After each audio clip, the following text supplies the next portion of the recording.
welcome our guest speaker, our main speaker for today and for the entire conference, Professor Alec Ryrie. Professor Ryrie is Professor of the History of Christianity here at Durham University. He originally studied history at Trinity Hall in Cambridge. He then did a course in Reformation studies at St Andrews, and he completed his DPhil in theology at Oxford University under the supervision of Dermot McCulloch.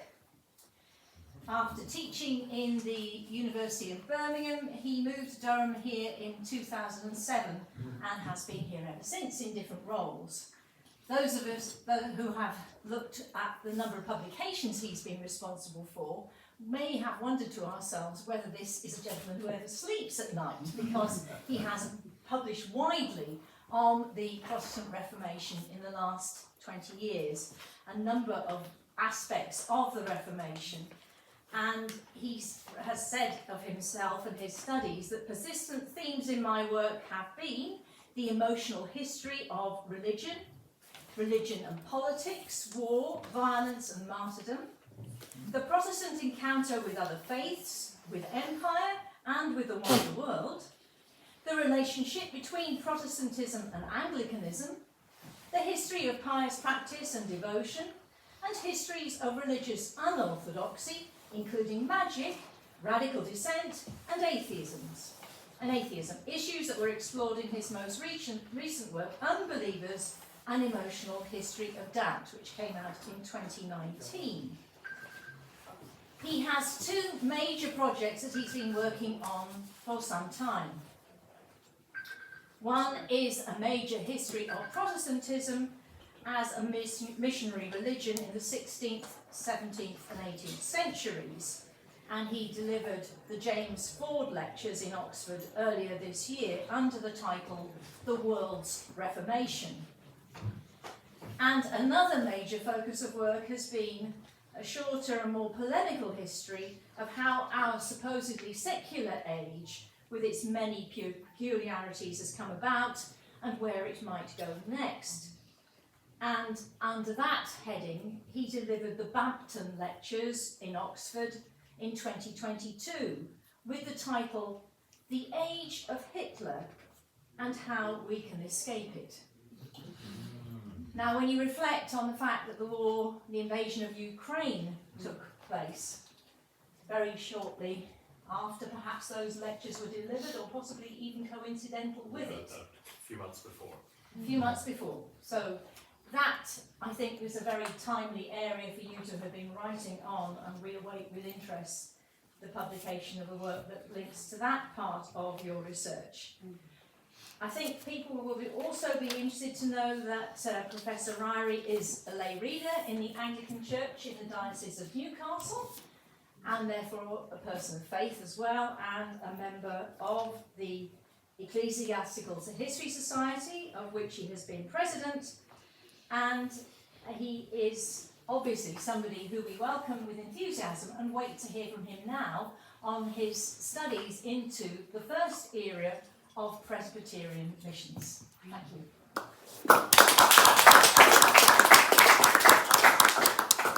Thank you very much, and for the invitation and for the welcome. And having been outed as a member of the Church of England in this company, I dislike the term Anglican. I should also say that I come from a long line of Church of Scotland ministers, so you know I regard myself as a mole operating within the union. Let me start with a Scots preacher, George Muir, preaching to his rural Scottish congregation in around 1760, a sermon that he then repeated in Edinburgh in 66.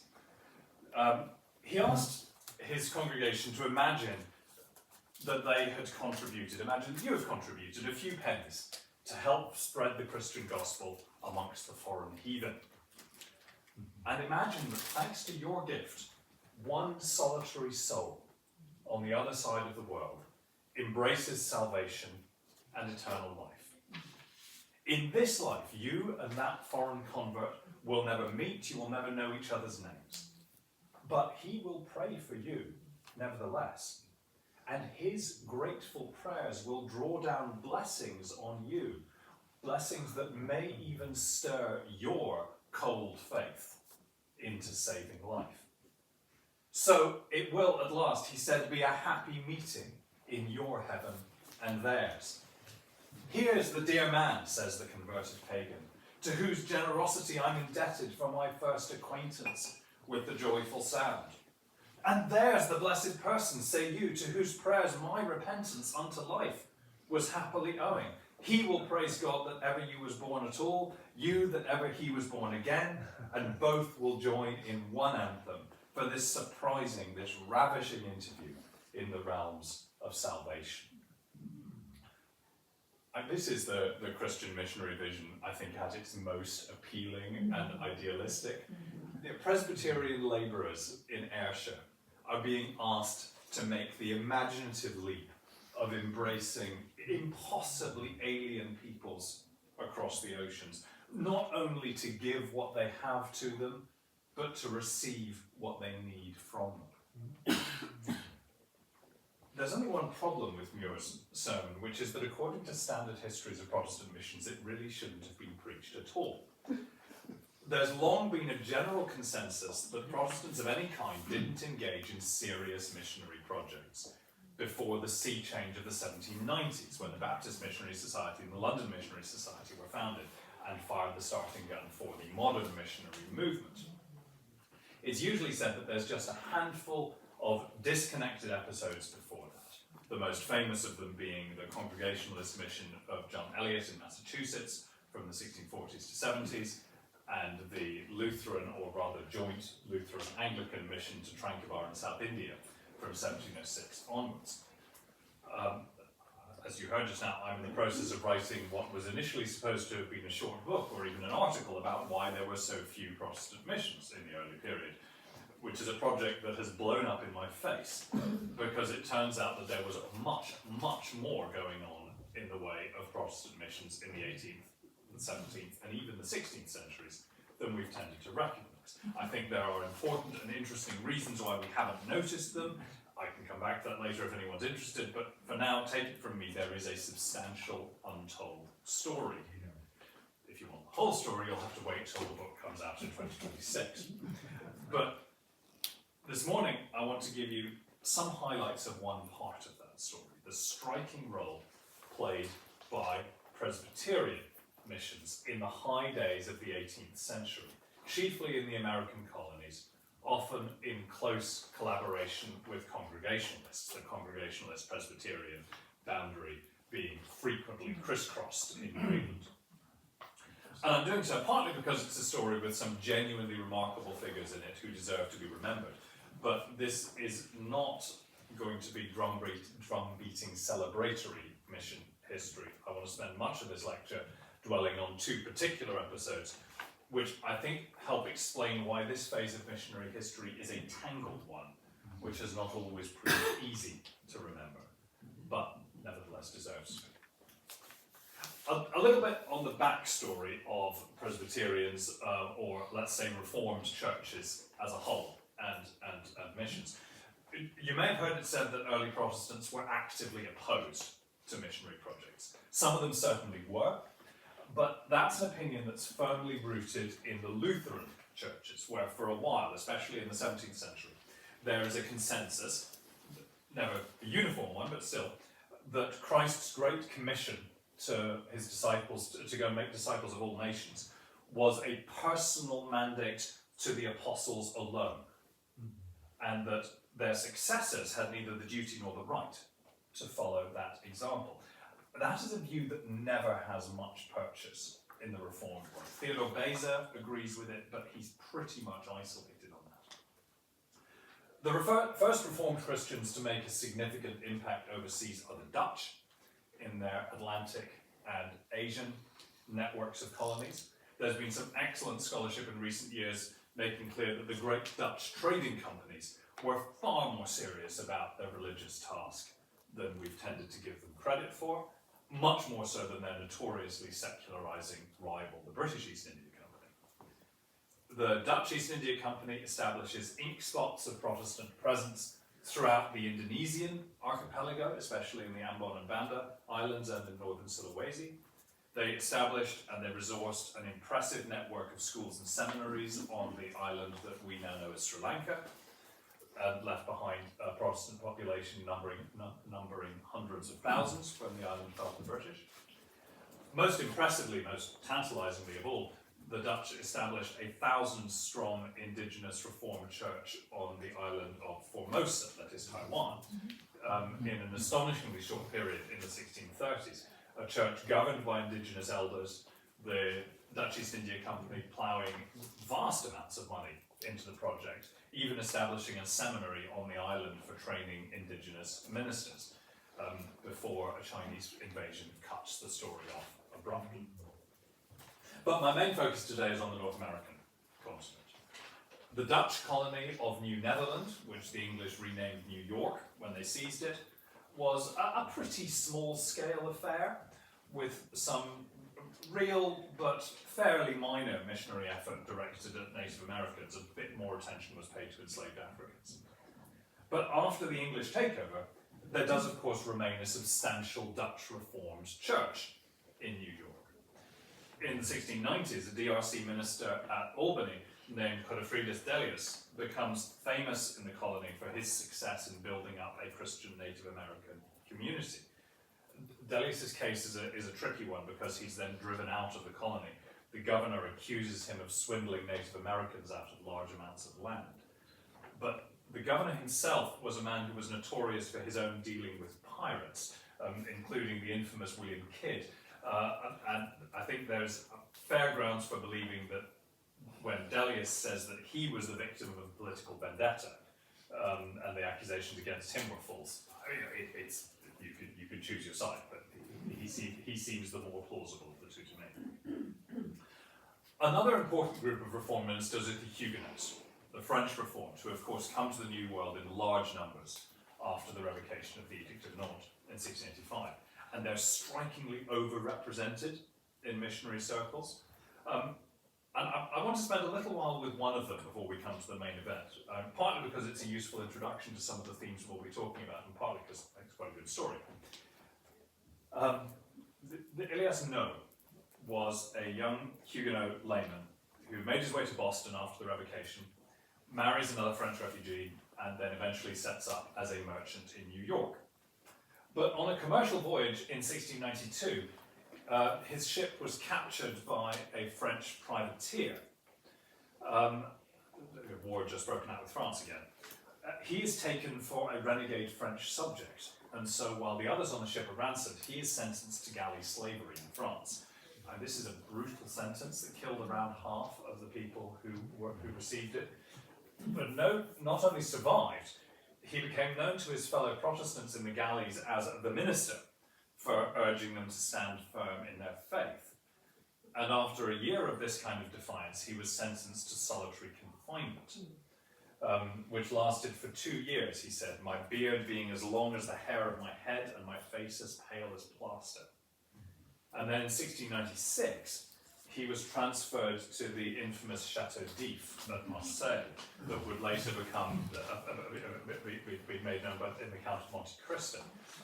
Although when you read No's account, it becomes clear that Dumas was downplaying it. He did have a cellmate here, but the two of them were kept in total darkness for 6 months. There is not a more dismal place in the world, No remembered. He's only moved when his cellmate dies. He's then placed in another pitch-black dungeon with 3 other stubborn Protestants.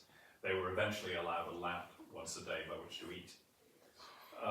He was finally released in 1698 when the Anglo-French peace allowed for a prisoner exchange, and he emerged to find that his sufferings had made him a minor celebrity. He recovers his strength, begins campaigning for the release of his comrades, publishes this brief account of his ordeal, presents a petition in person to King William III, and then in 1699 returns to New York to be reunited with his wife, with his son, and with the daughter who had been born 6 weeks after his capture. But the reason that No matters to my story is that 4 years later, although I think this background of his experiences is important to understand that. 4 years later, in 1703, he was contacted by the Church of England's newly founded Society for the Propagation of the Gospel. And they asked Noe, who had become famous for his costly devotion to his faith, whether he might be interested in conducting missionary work amongst Native Americans. And Noe was not at all enthusiastic. He said he didn't wish to run in the woods after miserable creatures who breathe nothing but blood and slaughter. Native Americans, he reckoned, were people who have nothing but the figure of men. He doubted if any of them were sincere Christians. But he had an alternative suggestion to make. There are, he said, a great number of slaves, which we call Negroes, of both sexes and all ages, who are without God in the world, and of whom there is no manner of care taken. He reckoned there were over 1,000 enslaved Africans in New York City. The SPG liked the idea, and they appointed Noe, as to him their title, Catechist to the Negroes. The city's Anglican clergy, led by William Vesey, the rector of Trinity Church, openly disliked giving this role to Noe, who was a Frenchman, a non-Anglican, and a former slave himself. Vesey does his best to block the appointment. But the colony's governor is behind him, and in 1705, Vesey accepts defeat. He reads a notice from his pulpit urging slaveholders to send their people to the 3 times weekly evening catechism classes that Noe was holding in his house. And Noe would serve as catechist to the enslaved in New York for the remaining 20 years of his life. He began with 30 attendees. Within 3 years, he had over 100 people on his books. Within 10, there are 175, plus occasional attendees. Most of them enslaved Africans, a few enslaved Native Americans. He laments that this is still only a fraction of the enslaved people in the city. He distributed hundreds of catechisms and other books to his students. The SPG was impressed by his great care and diligence. One of the prices he has to pay for this is formally to leave the French Reformed Church and to become an Anglican. But the Anglican establishment never trusts him in his conversion. His relationship with the Revd Vesey, well, it seems to be running smoothly for a while. Vesey thinks of himself as a supporter of missionary projects. He'd been a supporter of Revd Delius during his bust-up with the governor in the 1690s. But Noe wants more than Vesey's occasional support. He wants Vesey and his colleagues to preach forcefully on slaveholders' duties to encourage and to provide religious instruction. And this is a subject which reliably raises the hackles of Anglican slaveholders. Noe also repeatedly and vainly calls for a colonial law imposing religious duties onto slaveholders. And this stalemate turns into a crisis on the night of the 6th to the 7th of April 1712, which is when New York experienced what every slaveholding society experiences every generation or so, namely a rebellion. 9 Europeans were killed, 21 enslaved people were executed, and a further 6 took their own lives. And there was a backlash against any attempts to humanize the enslaved. Noe, who was by now the city's most prominent advocate for Africans, became, as he put it, a mark to be shot at. He reported that the generality of our inhabitants are strangely prejudiced with a horrid notion, thinking that the Christian knowledge will be a mean to make their slaves more cunning and apt to wickedness than they are. Very widespread thought at the time. A petition circulated to have his school shut down, even though hardly any of those implicated in the rising had been his pupils. The immediate threats averted by support from the governor, who makes 2 very public visits to the school later the same year, praising Noe's work, insisting that his students should be innocent. But a swathe of new laws are introduced, including a ban on Africans moving around the city after dark. Which makes evening catechism classes very difficult. And the Reverend Vesey becomes now an open opponent to what Noe is doing. Noe said that he had always violently opposed the instruction of the poor infidels. He's no longer going to preach in support of it. He even refuses to publish the colony's official proclamation against vice and immorality because it contains a clause on the instruction of slaves. He's very angry with me, Noe wrote to the SPG, and the facts that I'm going to allege about him will not please him. And he gives details of several occasions when Vesey refused to baptise his converts. Vesey seems to win in 1718. He persuades the SPG to dismiss No from his office on the grounds that engaging in business was unbecoming an SPG missionary, which had always been the deal. But No's friends, including several of Vesey's clerical colleagues, rally to his defence. They insist that he's the only person in that country capable of exercising the function of catechist for the Negroes and Indians. And even the Archbishop of Canterbury weighs in his behalf. After a year's lapse, he's reinstated. He died in 1722, leaving behind him both a prospering school, which his successor almost immediately runs into the ground, and a glowing reputation. The Episcopal Church in the United States still commemorates him. And with positive saintliness, he even left a bequest in his will to Vesey. But he also left a substantial bequest to the French Reformed Church in New York. So, I promised you proper Presbyterians, and I promised you the mid-18th century, so it's time I delivered. The Presbyterians of the American colonies were, it's fair to say, not the most visible missionary presence in this era.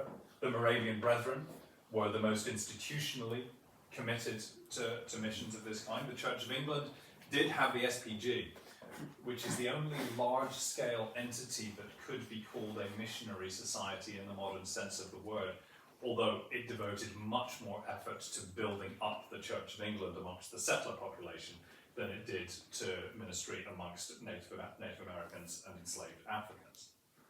And Methodists and other evangelicals are making a lot of the running as well. And I mean, that's a broad family which includes some Presbyterians, but the Presbyterian establishment generally regards it with suspicion.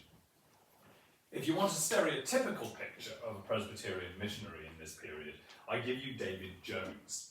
He was a minister in New Jersey who, in 1772, decided to take himself on a missionary tour to the uncharted lands west of the Ohio River, intending, as he put it, to proclaim the day of God's mercy and visitation to these neglected, savage nations. He published his diary of the mission, one of whose main themes is that his efforts had been almost entirely unsuccessful. Not only were his efforts fruitless in terms of winning converts, he returned to New Jersey to find that his wife and son had died in his absence. I think he can be forgiven for reflecting, had it been known how little in reality the Indians cared for my visit, I might have contented myself at home. But why is this tragic mission such a flop? Well, I'm afraid his diary account does offer some clues. He tells us, for example, that he once heard an Indian ask when Easter Sunday that year would be, in 1773, and he wrote, "My soul was filled with horror." The question set him off on a long expostulation about what he called various superstitious relics of the scarlet whore yet kept alive amongst us who call ourselves Reformed. And alongside Easter, he singled out Christmas, which may with more propriety be called Popemas. You can take the Presbyterian out of Princeton, but you can't take Princeton out of the Presbyterian. And I mean, fair enough, but this is all too much what we might expect from an old light Presbyterian in pre-revolutionary America. Somebody who has forgotten nothing and learned nothing, and is struggling to adapt his preaching to a different context. And you may not be surprised to learn that this is quite a theme of Reformed preaching in missionary contexts throughout the early modern period. The stout defence of orthodoxy, taking preference over being all things to all men, so as by all means to save some. The Dutch Reformed Church, in its various missionary settings, becomes notorious for this kind of thing. As one excellent recent historian of Dutch missions puts it, no one ever seems to have considered not asking Indians to memorize the 129 questions and answers of the Heidelberg Catechism.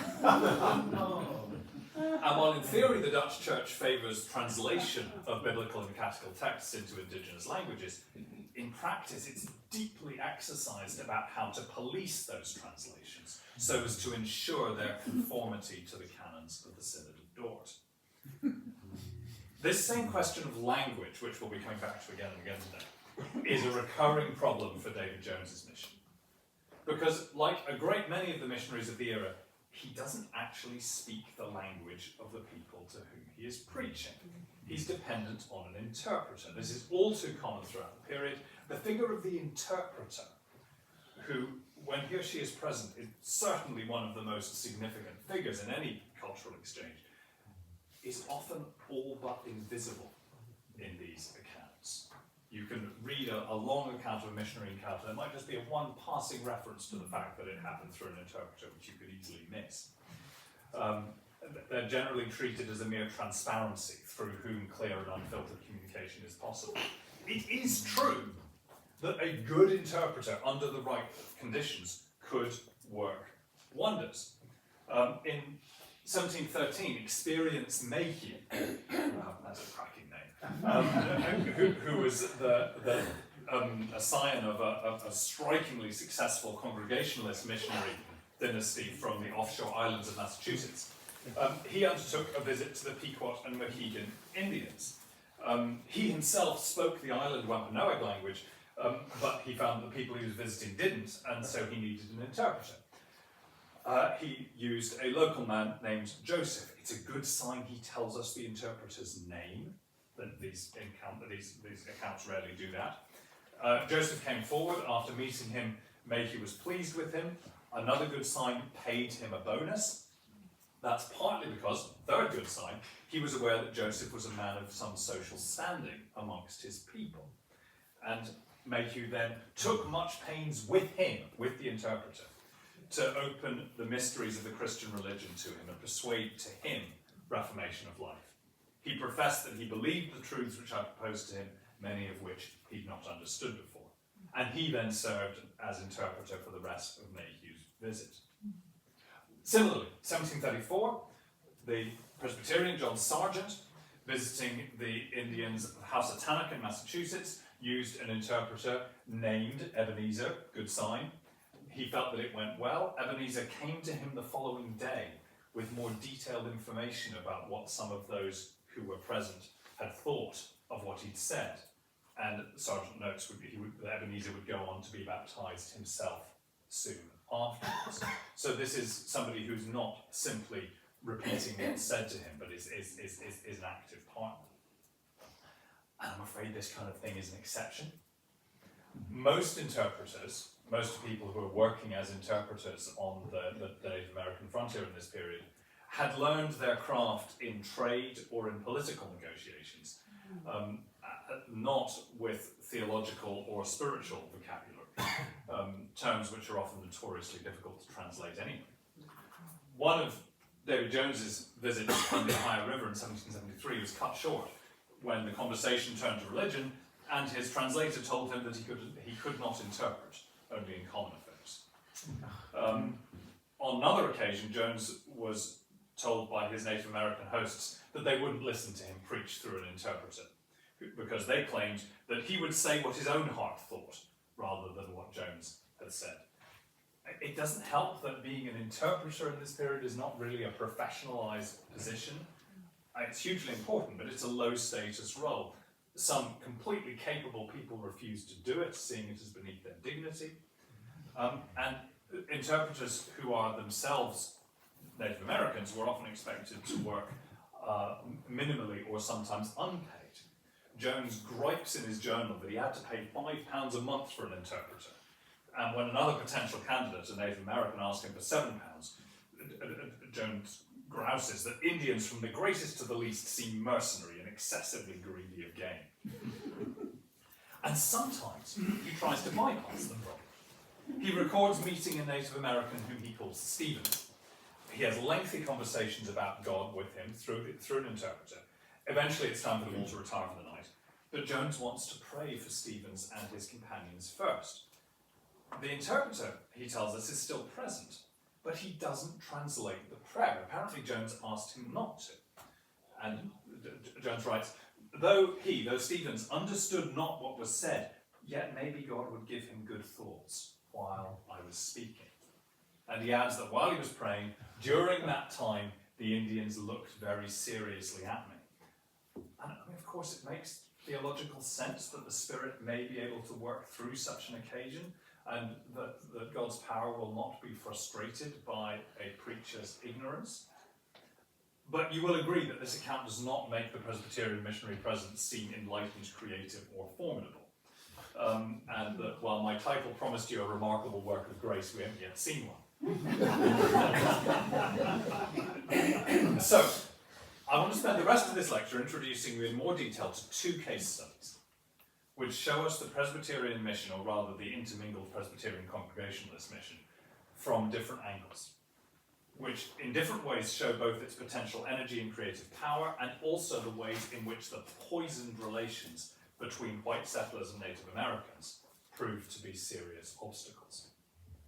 But before I can introduce you to these two, I do need to look at one little bit of institutional framing, and that is by taking you back to Scotland, where we started.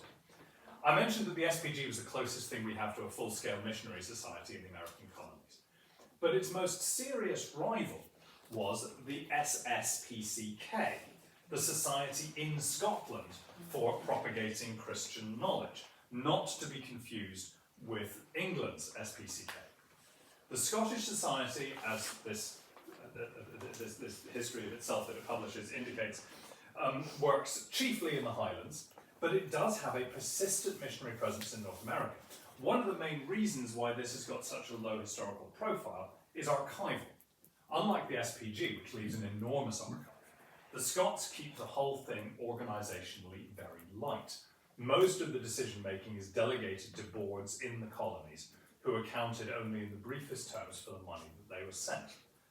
But, as we'll see, they're important in both of the stories that I'm about to tell you. So, first of all, we have Samson Occam, who is a Mohegan Indian from Connecticut. He was converted by a revivalist preacher during the so-called Great Awakening in 1739, went on to study at a newly founded school run by a Congregationalist minister named Eleazar Wheelock in the 1740s.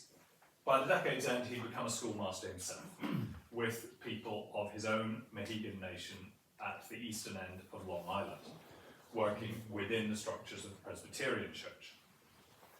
Initially, his post is supported entirely by donations from his pupils, but his growing success there attracts attention.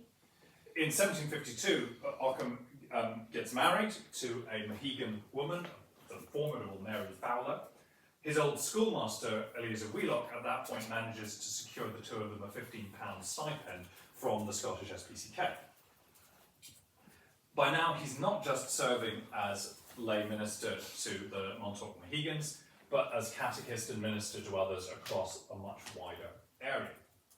During the mid-1750s, he not only oversees a revival there, but also manages the divisions which it threatens. He takes what he calls a mild way, persuading the revival's converts that they can be true to their new awakenings while also remaining within the structures of the Presbyterian Church.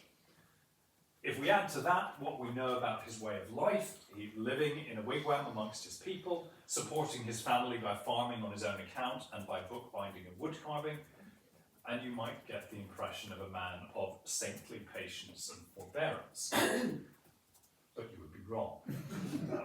Occam was all too keenly aware of what it meant to be a Native American missionary in a white church, and he was strikingly unafraid to speak his mind. For one thing, he knew how little he was paid compared to his white brethren, even after his ordination as a full Presbyterian minister in 1759. After a succession of his horses die, he seeks financial help from the New England Company's commissioners, who are supposed to support Indian missions. They give him an extra £15 as a one-off payment, but they also reprimand him for his extravagance. And he wrote, "I cannot conceive how these gentlemen would have me live. They gave me £180 for 12 years' service, which they gave for 1 year's service in another mission. In my service, I speak like a fool, but I'm constrained." Pauline touch there. "I was my own interpreter. I was both a schoolmaster and minister to the Indians. Yea, I was their ear, eye, and hand, as well as mouth. I leave it with the world, as wicked as it is, to judge whether I not to have had half as much." They gave a young man, just mentioned, which would have been but £50 a year. Now, What can be the reason they use me after this manner? I can't think of anything but this. I believe it is because I am a poor Indian. I can't help that God has made me so. I did not make myself so. In 1764, Ockham became embroiled in an intra-Mohegan dispute about lands. As part of this, he accuses a white schoolmaster, Robert Cleland, of siding with people who are trying to dispossess him. And Cleland's insinuations about him roused Ockham to a pitch of fury. He wrote to him, there's a letter written directly to the man, "Take care that you don't turn yourself out of heaven. You represent me to be the vilest creature in Mohegan. I own I am bad enough, and too bad. Yet I'm heartily glad that I am not that old Robert Cleland. His sins won't be charged to me. I am, sir, just what you pleased, Sansom Ockham." This kind of thing leads the commissioners to, the Scottish Society's commissioners, to label him as a troublemaker and to stop his stipend altogether. During this dispute, at least, his old schoolmaster Eleazar Wheelock is partly on his side, tries to mediate an agreement. Because Wheelock's got his eye on Ockham for a project of his own. Ockham has long been helping to recruit pupils for Wheelock's school, funneling around 100 children now during the 1750s and 60s. But the school's running into financial trouble, not helped by allegations that Wheelock is using his young Native American charges as forced labour. Wheelock now sets out to raise funds. He wants to re-establish the school as a properly endowed college, to be aimed chiefly at educating Christian Native Americans. And Ockham is persuaded to travel to Britain to raise funds for this enterprise. He's here between 1766 and 68, 3 years, and he hates it. Not that his mission's a failure, I mean, far from it. He's a celebrity, he's an evidently pious and charismatic preacher. He raises some £13,000 for Wheelock's project, and he makes some notable contacts in the process. The Methodist George Whitfield becomes a lifelong friend. But he was desperately homesick for his wife and family. His tear-stained letters to her are wrenching to read. And he's also pretty unimpressed by his hosts. "I am ready to stand before you all," he preached on one occasion during this tour, "if it is only as a spectacle and a gazing stock." British crowds are turning out to look at him more than listen to him. But like a good New England Puritan, he reserved particular contempt for the Anglican hierarchy. The bishops, Lord Bishops, Archbishops of England don't look like gospel bishops or ministers of Christ. I can't find them in the Bible. I begged their assistance in evangelizing these poor heathen, but if you can believe me, they never gave us one single brass farthing. It seems to me they're very indifferent whether poor Indians go to heaven or hell. I can't help my thoughts. I'm apt to think they don't want the Indians to go to heaven with them. Still, he bit his tongue, raised Wheelock's funds, returned home to his family, and found his situation unravelling still further. In 1769, he was accused of drunkenness. That seems to have related to self-medicating after a shoulder injury, but given the stereotype of Native American alcoholism, it's a lethal accusation to make. Wheelock takes the opportunity to distance himself from his fundraiser. Later the same year, Wheelock formally establishes his new college, using the funds that Ockham had raised, now named Dartmouth College. But despite some gestures made in the direction of Native American education, it rapidly becomes clear that this is going to be another college for educating young men from the white elite. Ockham's sense of betrayal is complete.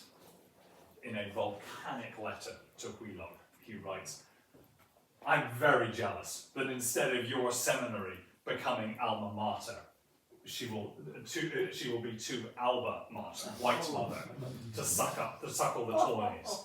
She's already adorned up too much like the Popish Virgin Mary. I think your college has too much worldly grandeur for the poor Indians. They'll never have much benefit of it." Like a fool, he told Wheelock, "I verily thought once that your institution was intended purely for the poor Indians, and on that basis he left his young family, cheerfully ventured my body and soul to sail over the boisterous seas to England, and loudly proclaimed, before multitudes of people from place to place, that there was a most glorious prospect of spreading the gospel of the Lord Jesus to the furthest savage nations in the wilderness through your institution. But when we got home, behold, all the glory had decayed, and now I'm afraid we shall be deemed as liars and deceivers. And he bitterly recalled how, before his return home, George Whitefield had said to him, "Ah," says he, "you've been a fine tool to get money for them. But when you get home, they won't regard you. They'll set you adrift." I'm ready to believe it now. The two men had a final meeting at which Ockham told Wheelock that all his talk of Native American mission now appeared only as a huzzah to make a great noise in the world, and warned him that he would answer before God for his deceit. Now, on the face of it, Wheelock wins this confrontation hands down. Dartmouth College retains its Ivy League status, untroubled by the fact that it was founded on a fraud. Ockham does kick up, though, as much of a stink as he can, and you may guess that he's a man who's quite good at doing this. A sermon that he preached at an execution in 1772 becomes a bestseller. It goes through 19 editions.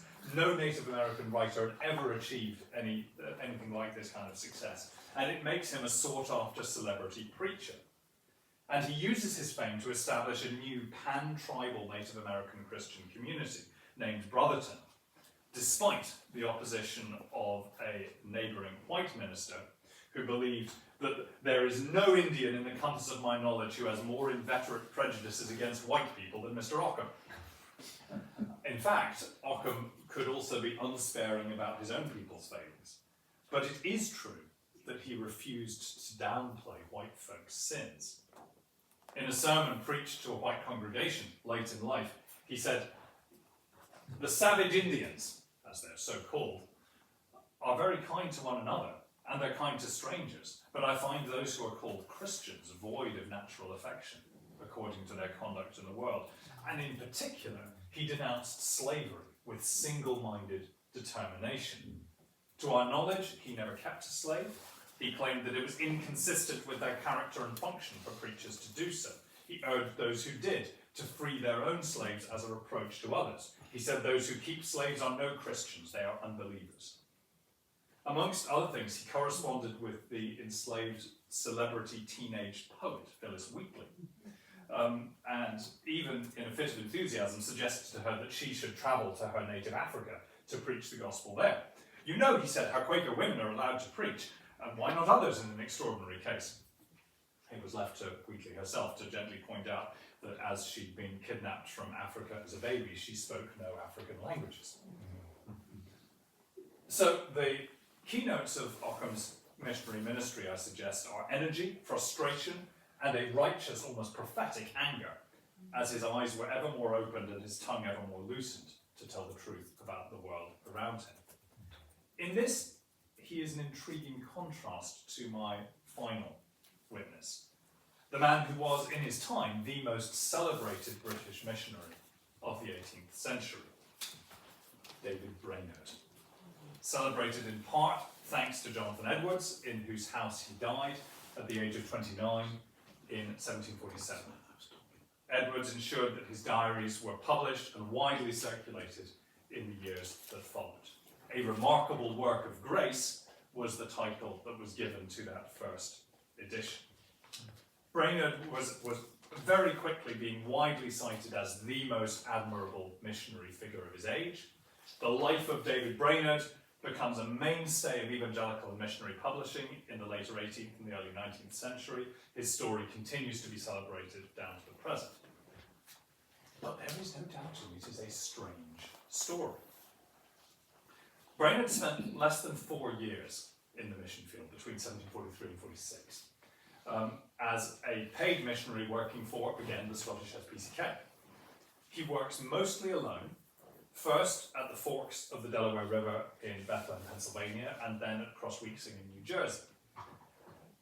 The first published account of his mission notes that in the Pennsylvania phase, before July 1745, he had not had any considerable appearance of special success. which is a polite way of saying that his ministry up to that point had been outwardly almost completely fruitless. There's no doubting his fervent desire for the enlightening and conversion of the poor heathen, and in particular, my hopes of God sending me among the heathen afar off. So unlike most of his contemporaries, he absolutely sees it as his duty to go and live among the people to whom he's trying to preach and to share their lives. But he laboured under both physical and spiritual burdens that together formed an almost insuperable obstacle to missionary success. He's already gravely ill with tuberculosis when his mission begins, and for long periods of time he's confined to his bed. He's also prey to crippling spiritual anxiety and depression, and so he faces the physical sufferings of his ministry with more than a touch of self-martyrdom. So I mean, his journal is full of this kind of thing. Scarce ever felt myself so unfit to exist as now.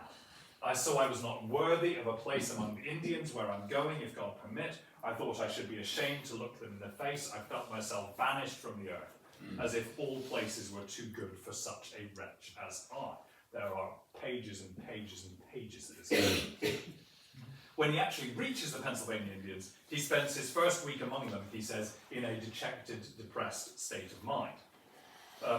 The entire diary is punctuated with long periods when he spends all his waking hours alone in his hut or alone in the woods wrestling with God and with his own sense of worthlessness. And he is also, of course, dependent on interpreters to communicate with the people whom he calls the poor, rude, ignorant Indians. Although it's he who's ignorant of their language. You would never guess from widely circulated images like this that are produced later on that there's an interpreter as a key figure in this story. And so when he writes, it seemed to me that I should never do any service or have any success among the Indians, well, we might want to hear that as realism as well as just depression. When he moved to Crossweekson in June 1745, he said, exceedingly depressed with a view of the unsuccessfulness of my labours. He believed himself to be a worthless burden to his sponsors and was considering resigning. And then something remarkable began to happen.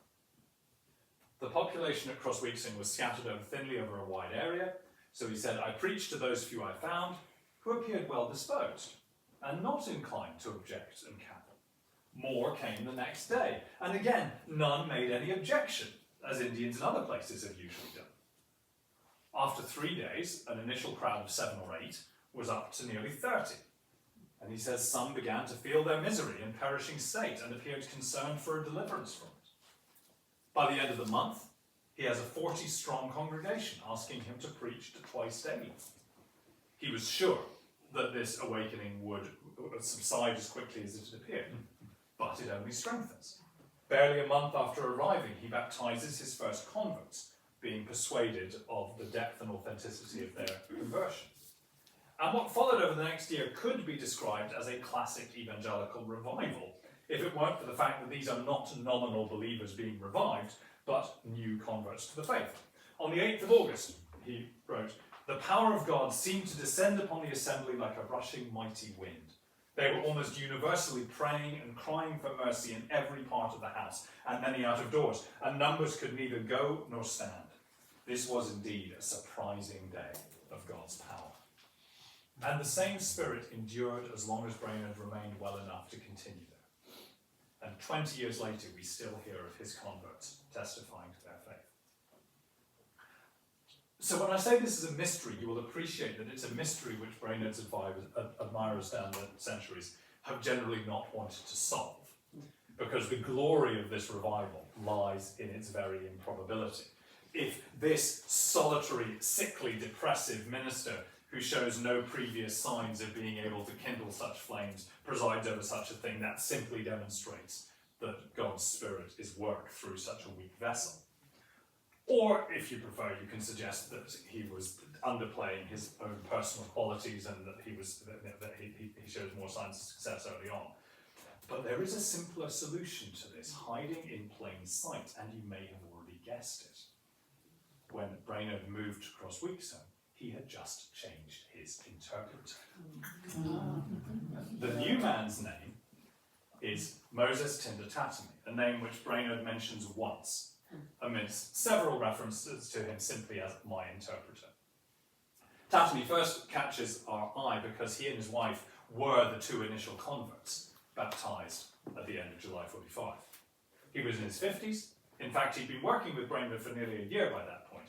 Brainerd had first hired him because of his linguistic skills and also of Tatamy's conviction that the Indians should conform to the customs and manners of the English, and especially to their manner of living. But he seemed to have little or no impression of religion upon his mind, and in that respect was very unfit for his work, being incapable of understanding and communicating to others many things of importance. So I laboured under great disadvantages in addressing the Indians, for want of his having an experimental as well as more doctrinal acquaintance with divine truths. So one of the things that marked Brainerd out is he recognises that this is a problem. What changes this is a sermon that Brainerd delivers, not to a Native American congregation, but to a white one. Delivered, he said, with more freedom and fervency than I could possibly address the Indians with, because he's not having to use an interpreter.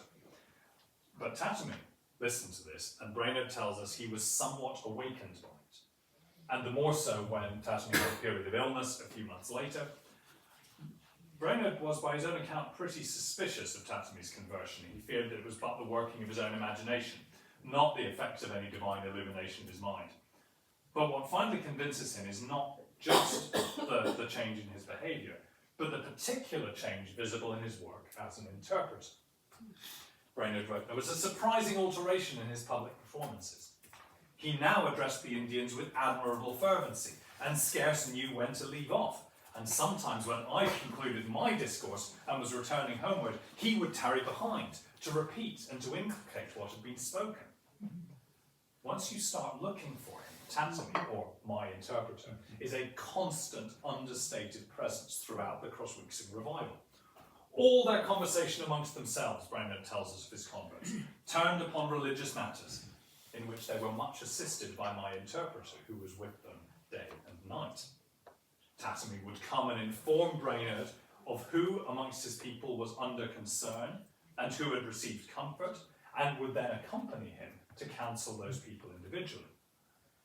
When Brainerd himself travelled, he worried that the fervour would fade in his absence, and he praised God to find that it hadn't. Tatamy had, of course, been there the whole time. By contrast, in September 1745, fresh from the revival, Brainerd visited the Indians of Junota Island on the Susquehanna River. But his preaching there was without any appearance of success. As he explained, I had now no interpreter, but a pagan who was as much attached to idolatry as any of them. Tatamy didn't speak that particular language. Brainerd openly, if not quite fully, recognised the difference that he'd made. It might reasonably be supposed, he said, that I must needs labour under a vast disadvantage in addressing the Indians by an interpreter. The divine truths would inevitably lose much of the energy and pathos with which they might at first be delivered, by reason of their coming to an audience from second hand. But although this has often been the case in times past when my interpreter had little or no sense of divine things, yet now it was quite otherwise. Since the revival began, he believed, I can't think my addresses to the Indians have lost anything of the power or pungency with which they were made. And he knows that Tatamy was providing more than mere translation. This was, he said, a man with some good degree of doctrinal knowledge and also an experimental acquaintance with divine things, who desires the conversion of the Indians as much as Brainerd himself. Thus, he said, he was rendered capable of understanding and communicating without mistakes the intent and meaning of my discourses, and that without being confined strictly and obliged to interpret verbatim. When I was enabled to speak with more common freedom, fervency, and power under a lively and affecting sense of divine things, he was usually affected in the same manner, almost instantly, and seemed at once quickened and enabled to speak in the same pathetic language and under the same influence that I did. For him, of course, the greatest praise is to say that he communicated exactly what Brainerd had said, but naturally, by the order of things, Brainerd doesn't know what he said to them. And the clear sense that he is elaborating on and expanding and interpreting in a deeper sense what he's told them that shines through these accounts. So I think it is plain that this is not, as it has traditionally been seen as, Brainerd's revival.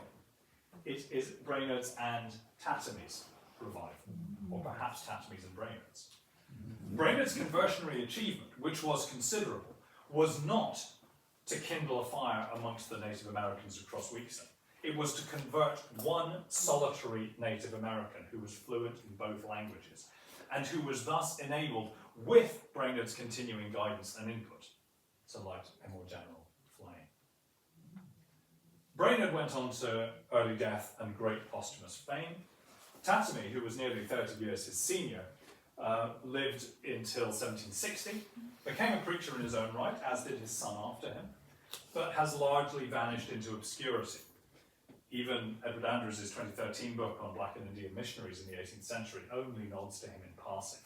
He's mostly remembered now for a dispute over lands which he purchased, which later Delaware Indians tried in vain to reclaim. There is a small borough named after him where those lands were, in eastern Pennsylvania. There's also a swamp named after him in the New Jersey town, which Orson Welles chose as the setting for his infamous radio version of The War of the Worlds. So I want to finish with him as a symbol of the nonconformist missions of the era. Partly because I think he deserves to be remembered as the single most successful revivalist preacher to Native Americans of his age. But my point is not just to rescue a remarkable figure from obscurity. I think his case, like Samson Occam's, demonstrates how the Presbyterian missions of this era, and indeed the missions of this era more generally, can't be separated from the context of ethnic conflict, prejudice, and dispossession. But I think they also show that we can't reduce those missions to that history. In the end, George Muir's joyful vision of a meeting in heaven between Scots Presbyterians and their foreign converts that I started with had enough truth in it to retain real power. And just the fact that both British and Native American Presbyterians could hold to and pursue that vision amidst all the cruelties and horrors of the 18th century is on its own a remarkable work of grace. Thank you very much.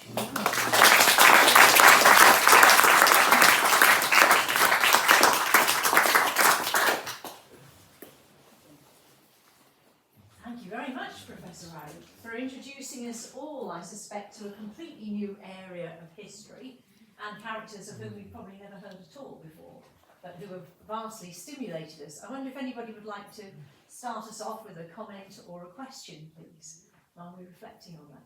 David, thank you.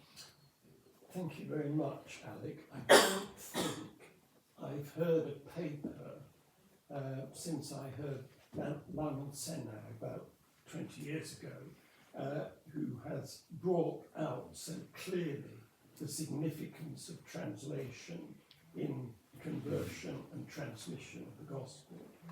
And what you've done in a remarkably short space of time, really, is to cover a very significant area indeed. There are many things in what you have to say which fascinated me. One thing I must do is actually to read Jonathan Edwards' book, which has been on my shelves for many years, and make the time to do so. But I wondered in particular whether you get any sense of how easy it was, and this could apply in Africa or Asia as well as North America, to find the number of different people who could be recruited as translators from the variety of peoples that there were. It's enormously difficult to find. You know, we're used to thinking of interpreter as a profession with professional standards of various kinds. It is a persistent problem for anybody engaged in any kind of cross-cultural encounter in this period, whether for religious purposes or trade or politics. And indeed, trade and to a lesser extent politics tend to be the starting point. So it's one thing to find people with vocabularies that will help you make those sorts of connections, but then moving into more spiritual territory becomes much harder. The inability to find people who have some facility in languages, or then have the right facility and who are willing to behave and not, go off and get drunk or whatever else, when you need them. These folks are hard to find. You're often dependent on individuals who may have been often Europeans who ended up being raised by Native Americans from a young age, but not so young that they can't remember their parents' language. And obviously these people are quite rare. And are not always happy to tag along after somebody serving in this capacity, especially when it's not terribly well paid. There's a case, the first SPG mission, the first serious SPG missionary to the Mohawks in the 1710s, cannot find somebody who speaks both English and Mohawk. He is eventually able to find someone who speaks both Dutch and Mohawk, but that means he needs two translators. I mean, trying to preach through one translator is difficult. This becomes a comical chain, and he's aware of this and of how ridiculous and how difficult it is. And the obvious solution you might think would be more effort for missionaries themselves to learn the languages, but that's easier said than done. You're talking about languages which are usually not codified, and the indigenous languages of North America are extraordinarily plural and varied. I'm talking about this as if I know something about it directly, but from what I read, you will find neighbouring peoples who speak completely distinct languages from different language families, because there's been so much mobility during the chaos of the early modern period, so that the language groups have become very churned up. So it is possible for people engaged in missionary projects of one kind or another to learn indigenous languages, but it's difficult and it doesn't get you very far. So if you're deeply committed to settled amongst one particular community, then okay, or with a larger group like the Mohawks, it can be done, but it still remains difficult and fragmentary. So it is a constant problem finding, retaining the service of interpreters who are up to the job, and therefore inevitably people try to find shortcuts and ways around it. I keep my eyes out for people thinking about the gift of tongues. There's not a lot of that kind of talk going on, but there's an awareness, but at the very least a hope that the Holy Spirit will assist in the process of learning languages, or that as with the case of David Jones that I mentioned, that it might be possible that if you preach with enough fervency, with enough fervour, that even though your words may not be understood, the spirit of what, the inexpressible groans with which you preach will prove to be a universal language. And this seems to me to have more of wishful thinking than anything else to it. But you can understand why they might think wishfully in those terms. It's a genuinely difficult problem when they don't have dictionaries, they don't have Google Translate to turn, or even kind of well-established patterns of of the understanding of what languages are.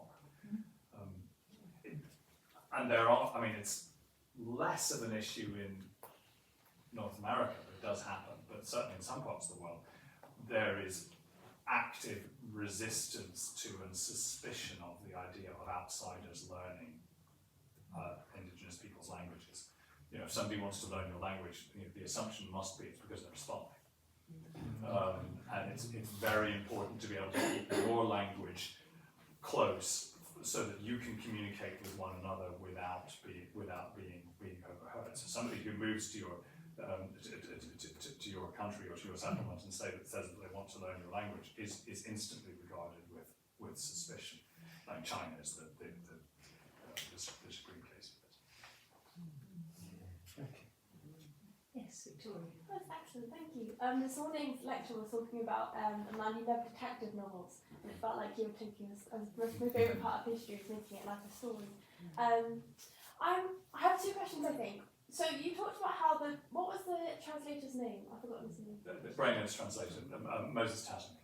That he was referenced in the missionaries, his own kind of like autobiography. Yes. Was he ever understood, like noticed even at all by the mission board? Did they recognise him? And the second question is more of just like a wondering and astonishment, but like the agency that translator had was immense. Mm-hmm. That he didn't know what he was saying. And I mean, later you said he was a preacher. Do we have any record of what he was saying, or if there's some kind of indigenous theology? Can we find that? Like, how amazing would that be? Oh, yeah, well, yes, indeed. I mean, to my knowledge, we know very little about him, and I've done what digging I can. And much of what we do know relates to this land dispute, which it is at the root of, but although it really blows up in the years after his death. So there's a certain amount of record of his property holdings and that kind of thing, but that doesn't help us with as you say, what we would really like to know. The mission, you asked about the mission board. The thing with the Scottish SPCK is they take a very hands-off approach. They don't have much in the way of documentation. It's very much left down to the initiative of the local commissioners to decide who they want to support. So, I mean, they continue after Brainerd's death. They continued they kept him on the books. They continued to bung him some money. Of course, because he's Native American, he's paid much less than a white minister would be. That's, you know, as Ockham pointed out, that's just absolutely part of the assumption. There's no record of him, well, of what he thought of that. It's the reality with which he works. He continues to serve in that capacity. His son works as a preacher as well. But all we know is that they had preaching ministries in a particular place. We don't have reports of what they're preaching. Kind of a missionary in his own right, an indigenous missionary. Yes, I mean, he's certainly an indigenous preacher. If he's going out on, you know, defining what you mean by mission work, horribly difficult. It's that, you know, in the strict sense of someone being sent, that wouldn't appear to apply. I mean, Brainerd is not really sent as such. He goes himself and manages to mobilise funding for it. It's much more his own initiative. It does look to me as if Tatamy is not engaging in sort of, you know, large-scale expeditions of that kind, of, you know, really going to places where the gospel had not been preached before. Which is why, you know, I'm tempted to say that this is Tatamy's mission and Brainerd is just a hanger-on. I think it really does look as if this is a joint enterprise, and it's what the two of them are able to achieve together is what's really remarkable. I mean, you know, I think it's inappropriate the way that Brainerd has ended up having the sole billing for this, but he's still clearly a remarkable person, and it's what he and Tatamy are able to achieve as a pair that's really striking about this. So I mean, I think there's a sort of Lennon McCartney thing about this, that, you know, you really need both of them together for it for magic to work. So yeah, I mean the answer is we really know very little about what we've got no sermons that he preached, at least so far. But if you happen to come across one in an archive somewhere in Pennsylvania, do please let me know. Yes, Martin. If I may ask a question in two parts as well. We've all grown up in the light of the Edinburgh Missionary Conference of 1910, and so assume collaboration, cooperation. Is there evidence of conflict and competition, or of premeditated cooperation in the 18th century mission work? And secondly, we know that Oglethorpe explicitly recruited Whitfield and the Wesleys and some of the early Moravian missionaries. Were Congregationalist and Presbyterian missionaries involved in that project as well? Or in the Georgia colony specifically? Okay, well, the short answer to the second question is no. There's an interest in what's going on in Georgia because it's such a distinct enterprise, but it's an awful long way from New England, and there's not much in the way of direct communication up and down the eastern seaboard of North America, and before the 1770s, not much of a sense of Americans as having a shared identity. Whitfield probably does more than anybody else to inculcate that, because he is preaching up and down the whole. But just communications are terrible, really. If you want to get from Charleston to New York, your best bet is to go through Bermuda.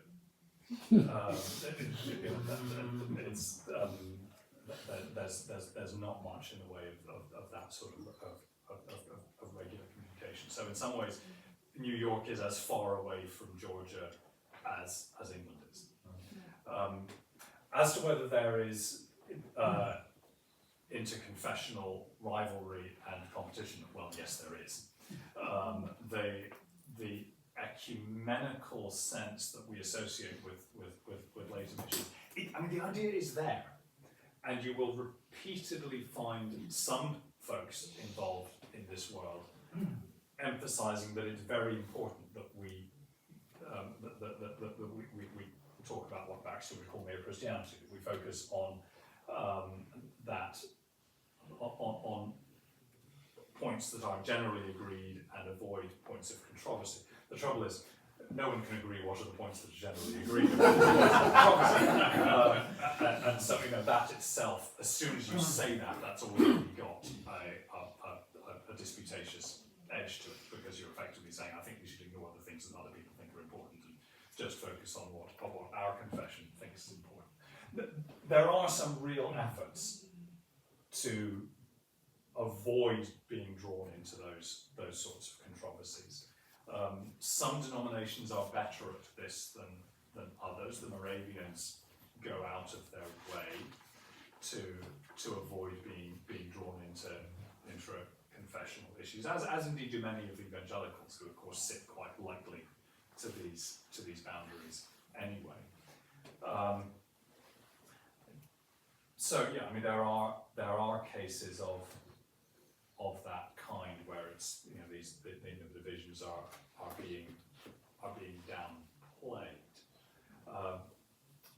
I'm afraid that the Presbyterians and Congregationalists are probably the group who are most suspicious of that kind of, well, actually, along with the Anglicans, of course, who in North America, really tend to regard the colonies divided between the Church of England and the unchurched, and there's real suspicion of that.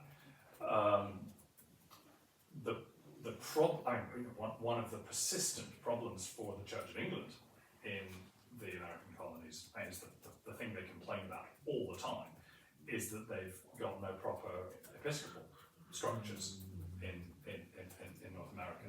They've been petitioning to have a bishop established on the American continent since the later 17th century, and successive British governments absolutely refused to countenance it. And they refused to countenance it because they know that the non-Anglican colonists would regard it as an assault on their religious freedoms and would be up in arms. So this is taking place against this backdrop of considerable intra-confessional hostility and suspicion, and where you have some individuals who are willing, in a missionary context, to efface those difficulties or try to put them aside.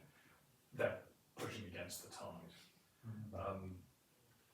The one dramatic exception to that, interestingly, I think, is the Tranquebar mission in South India, which is a very peculiar tri-national affair, in that it's sponsored by the Danish king, who gives them permission to operate in what is a Danish colony and who pays the salaries of the ministers.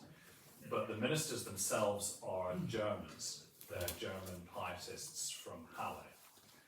And aside from their salaries, all of the other expenses of the mission, transport and everything else, are paid by the SPCK in England. And the English and the Lutherans dance around one another, around the considerable confessional problems of these two churches working together. And essentially it's because both sides wanted to work and neither side wanted to lose the other's participation. So they know not to ask questions about what liturgy are these people using.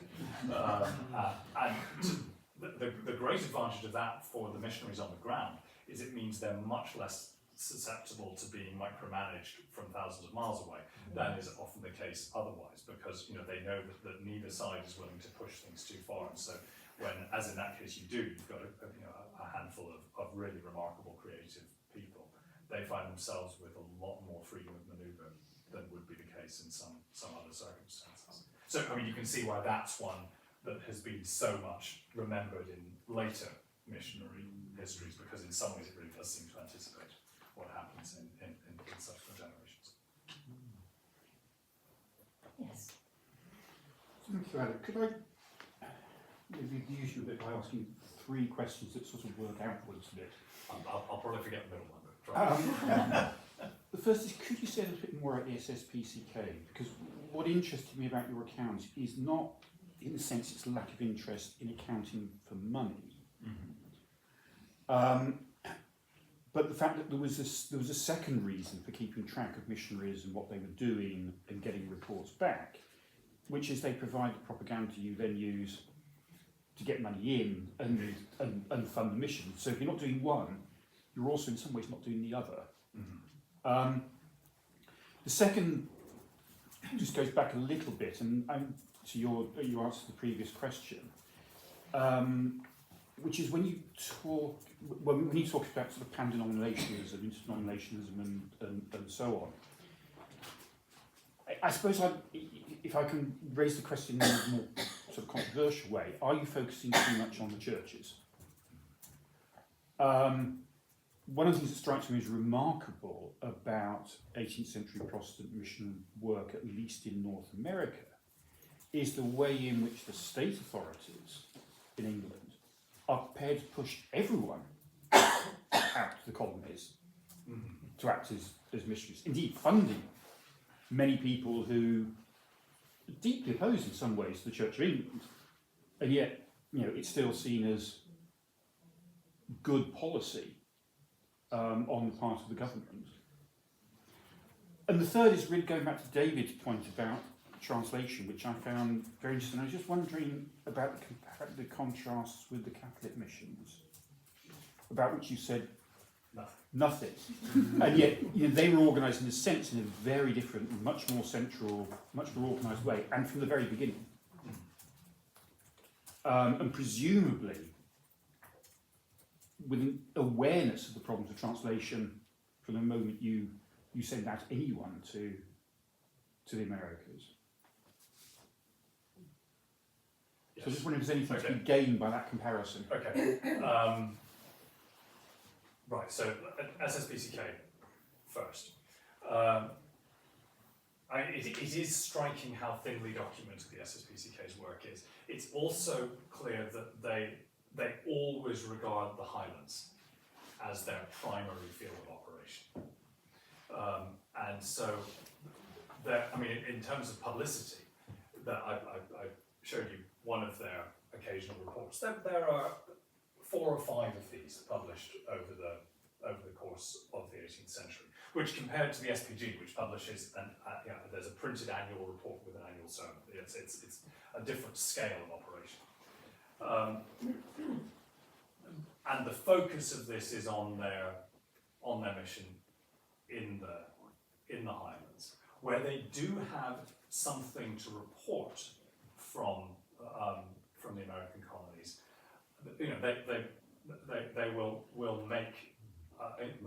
make something of a business of it, and you know they're living off Brainerd for a long time. Brainerd and his handful of colleagues. So it is a little surprising that they don't do more systematically to secure and to gather information which can be used for publicity around these. But as I say, the focus is always on what's going on within Scotland itself, where the language question is controversial in a different way.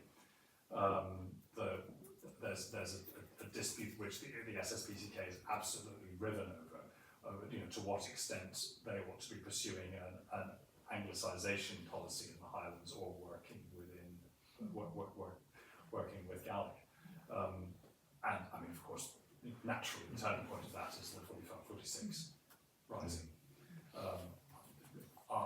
Within a decade or so of that, it starts to become thinkable to work with Gaelic because it doesn't appear to represent a political threat in the same way now that military control has been established that much more firmly over the Highlands. So that's the primary world within which they're operating. They also make less of their money through general public subscription. They're not dependent on that kind of mass fundraising model. I mean, not what the SPG is really, but they get a fair amount of their funding directly from the General Assembly, which is, you know, in order to run missions in the Highlands. I said I would forget the middle one. What's the middle one again? The middle one was the state element of it. Yes, yeah, indeed. It's true that the state, the British government has a much more instrumental view, as you might expect, of these questions, in particular between the 1690s and the 1760s. The era of conflict with France across North America, which is, you know, in which the allegiance of various Native American peoples is a crucial aspect of that competition. There's an awareness, or the sense from many British observers is that the French, and in particular French Jesuits, have stolen march on the English and the British here, and so it's vitally important to secure the religious allegiance of various Native American peoples. I mean, that there is a willingness to work with whatever denomination may be dominant in a particular area, and Congregationalists in New England, absolutely. The SPG and also what's going on in Virginia. So I mean, Anglicans remain, I think, at the centre of that, as you might expect. It is, so it's true that you've got a variety of different denominations that the state is happy to push forward, but it's quite regionally specific. They're working with denominations that have dominance in a particular colony. And so, for example, the Dutch Reformed in New York are regarded with some real suspicion. They may be Protestants, but they're Dutch. Can we really rely on their loyalty? Quakers, aren't so Pennsylvania that's not something which is really to be taken seriously in terms of securing missionary allegiance for British military efforts. So yeah, I mean, you've got that range of different approaches. Georgia is a case apart because of the peculiar circumstances of Georgia's foundation, where there, of course, the principal threat is from the Spanish in Florida, where in the debate that rages in Georgia in the 1740s and early 50s about whether slavery should be legalized in the colony. One of the standard arguments against it is no, because if we had slaves in Georgia, then they would likely be imported from Florida. They'd probably be Catholic, or at least in some sense Catholic. We couldn't rely on their allegiance. They'd be a security threat. So that some of those sorts of issues are at play. But of course, I mean, the resettlement of the Salzburg refugees and others in Georgia, who are not really pressing in terms of outreach to Native Americans. Some of them make some rather ineffectual attempts to do so. That's a part of it. But in the South, in the Deep South, well, the Deep South is in the Carolinas and in Georgia, where the enslaved population is so much greater than further north. If you're thinking about missions to non-Christian peoples, they are the ones who are the most prominent, and that puts you in a different set of categories. And now I've forgotten what the third one was. Catholics. Yes, yeah. So Catholics and translation. I mean, there you're dealing. I think there are many differences, but the most important one is institutional. That in the religious orders, and indeed in the propaganda, the Catholic world has the institutional infrastructure necessary to conduct these sorts of projects in a way that nothing in the Protestant world can match. So one of the reasons why people are struggling so much to find interpreters or to learn languages or to find end runs around the fact that they can't learn the languages or haven't been able to, is because they don't have a structure which has properly focused on how to do this. By the 17th century, it's become normal in the Catholic world for those who are being sent by various orders to whichever part of the world it might be, to engage in some serious structured language study before they're sent, in a way that will become normal in the Protestant world in later centuries. And there are a couple of efforts in this period to try to set up structures like that. The Dutch East India Company runs a missionary college in Leiden for 9 years before they pull the plug on it because it's costing too much money. There is, for the Tranquebar mission, the South India one, the Anglo-Lutheran thing, there is a real and serious effort to ensure that those who are sent there learn Tamil before they depart, and that takes a little while to get up and running, as you might expect. But once once that's the case, it does properly start to work, and men arrive who have at least got some groundings in the language. But it's pretty rare. A case like David Jones, who I mentioned, is in some ways much more typical of the era, who is, I mean, despite being Presbyterian, you're not supposed to do this kind of thing, it appears to be just self-starting. He takes himself off to the Ohio River on his own initiative. He doesn't have an infrastructure or support around him. He's simply, experiences a calling of some kind that this is what he should do.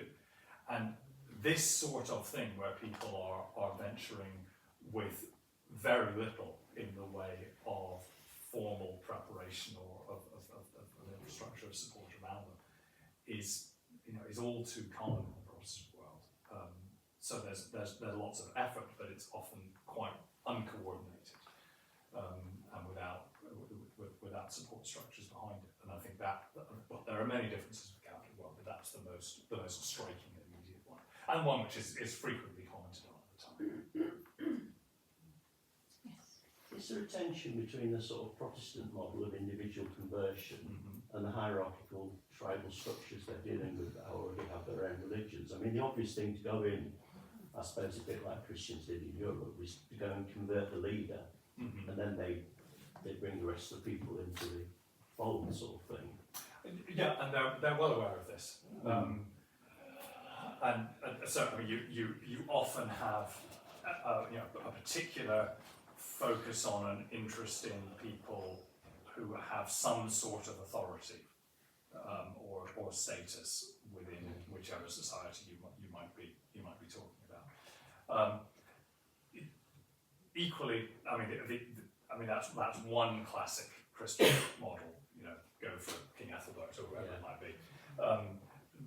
The other classic Christian model, which they equally use, is you go for the outcasts, for those who are at the bottom of the hierarchy or outside of it, which is both appealing theologically as an idea and is also easier because you're taking people who are already outside the authority structure, and occasionally the two can work together. I mean, maybe the most dramatically successful missionary project with Native Americans in the whole period is on the islands of Martha's Vineyard and Nantucket off the Massachusetts coast, where I mentioned Experience Mayhew, that in the early 18th century, his grandfather or great-grandfather, I'm forgetting the generations, the first Mayhew to settle on Martha's Vineyard, who's a layman, is involved in the conversion of a Native American man named Hyakuns, who had been of high status, but had then been effectively been thrown out of his community, and who is struck by lightning and survives, and experiences what's clearly a deep and profound Christian conversion. And this is, I mean, again, was written up at the time as Mayhew's mission. It's clear when you read it out, and I mean, this is, I think, generally accepted by scholars of that now. This is Mayhew's and Hyakuns' mission. It's a joint enterprise. And so the fact where you've got a figure like him who is both an outcast at that point, but also historically himself of high status with connections with that makes you particularly potentially effective in terms of being able to reach within those sorts of communities. Beyond that, there's obviously an effort to reach people of high status. It's easier to set that as an aspiration than actually to achieve it, because of course you are dealing with status structures which are interwoven with existing spiritual authority. And so if you're undercutting that, then you're potentially undercutting the status that these people have. And especially given that Protestants do keep on talking about human equality in a way that is often very disturbing to people within existing authority structures. The troubles that the Tranquebar missions have when trying to deal with caste systems in South India, very, very, very obvious. And although it's become, I think, clear through some of the scholarship on that in recent years that problem runs much deeper than they themselves realise. There are points where they think they've overcome it, and they just plainly have not. Yes, Walter. I think we're going to say one more after Walter, and then yes. Okay. I'd like you to say a bit more about all these North American developments relationship to slavery. You mentioned Knowles' catechizing of slaves in New York, Yes. and the VOC, the Dutch East India Company, which you mentioned, is known to have been involved in slave trading, as indeed, of course, the British East India Company was. And wherever you go in North America at this time, there are slaves and slave owners. What was the thinking about slavery among these people involved in missions and so on? Okay, that. Let me try to give you the short answer to that, because it's Obviously, must be a long one. a hugely important question. Okay, the first part of the short answer is that it increasingly seems to me that is the most important question to be asked about the missionary history of this period. That the enslaved people were by far the non-Christians who Protestants were most likely to encounter. And in some ways they become the lens through which all of these other encounters are seen, or one of the lenses through which they're seen. The slave, the cultures of slavery in the Atlantic and in the Far East are very different from each other. Okay. And so, in some ways, what's happening with the Dutch in the Far East, and to a lesser extent British, is important. But they largely adopt the pre-existing indigenous cultures of slavery in that region, which have norms of emancipation and the ways in which slaves are treated. And of course, they're not being used for plantation labour in the same way, largely for kind of domestic and household service. So it's a different kind of thing. The industrial plantation slavery that's emerging in the Atlantic, I mean, is something that there's nothing on earth like that. And that's predominantly Africans, but also a reasonable number of Native Americans are drawn into these relationships as well.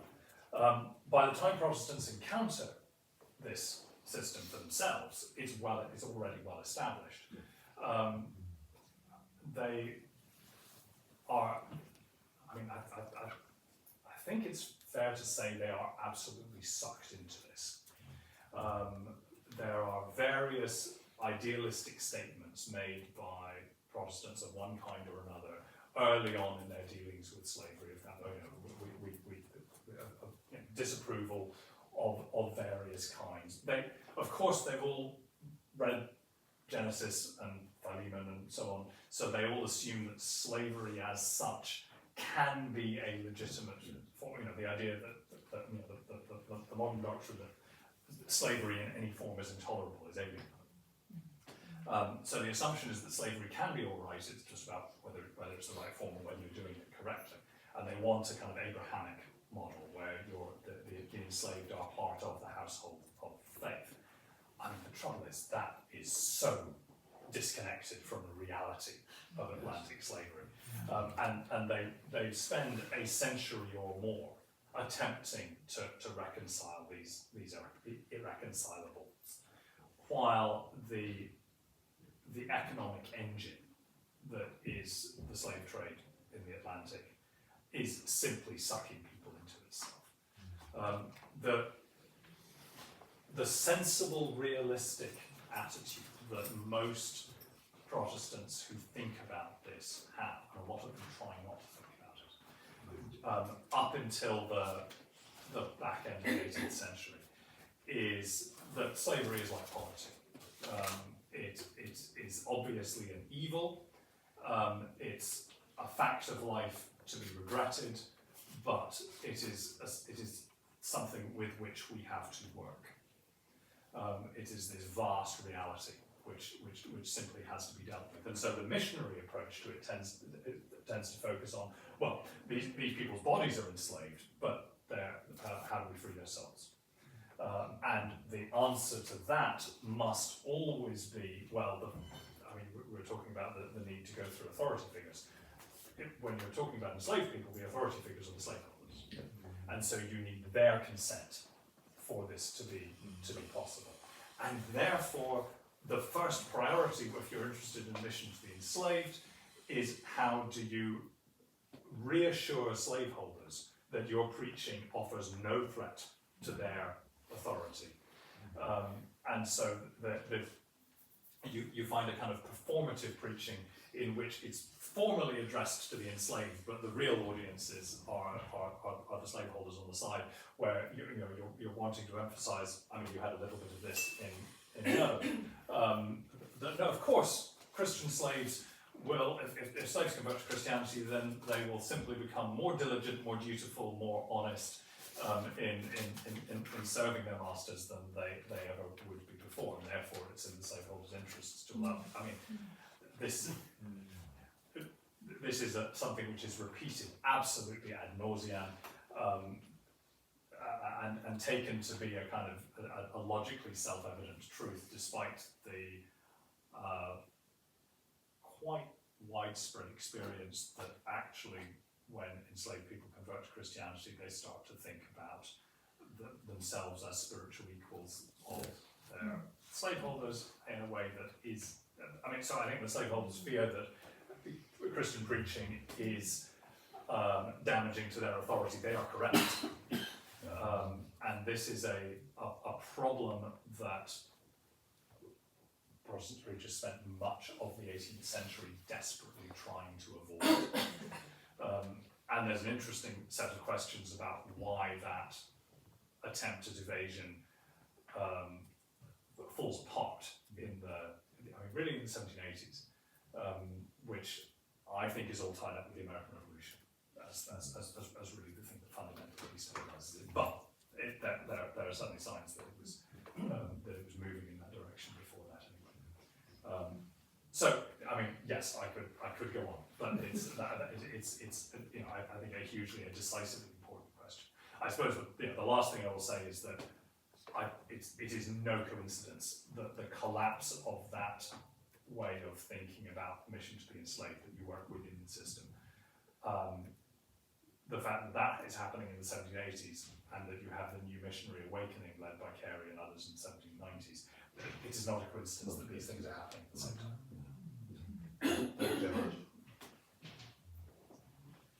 I think the lack of a hand is a sign of our thanks for the eloquence and the patience and the erudition you've shown in answering so many of our questions, and for the paper you've shared with us.